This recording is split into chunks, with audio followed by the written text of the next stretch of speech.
human DNA and DNA of the soul. In a certain way, human DNA has been fabricated with those of beings who are not of this world.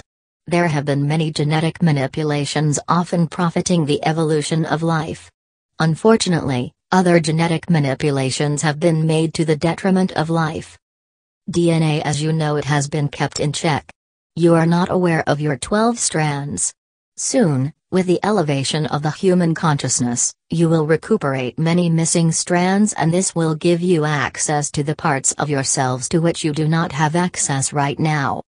There is physical DNA that you know through some analyses that you make in your laboratories, and there is also the DNA, this is not exactly the right word, contained in the soul, where is found the knowledge of those who have traveled from world to world, this practically since the birth of your earth.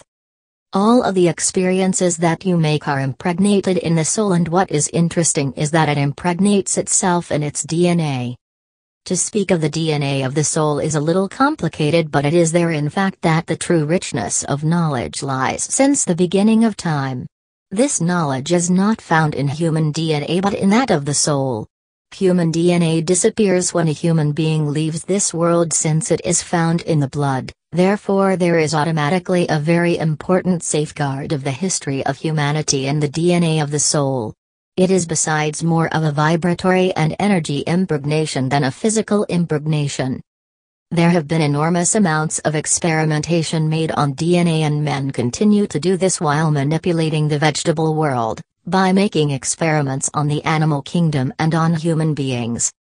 Manipulations of DNA date back to time immemorial and have been made by civilizations, notably by those from the Pleiades who were extremely advanced. In a certain way, through this mutilation, because it is one, they wanted to see the way that human beings would conduct themselves and would evolve with 3 strands of DNA. They were very surprised to notice that in spite of this mutilation the human beings were capable of feats that stupefied the Pleiadians and certain creator gods. At that level, all is also going to evolve in a considerable way, because the Pleiadians, by doing what they did to humans, have created themselves a sort of karma. They had no right to mutilate the DNA of humans to make their experiments. It must be said that human DNA was mixed with the DNA of the Pleiadians and with those of other races, but this is a vast subject that would demand a development that would not be particularly evolutionary and would not serve you to better understand life. Once again, all arrives in its own time, even genetic manipulations. It was not a mutilation in the real sense of the word.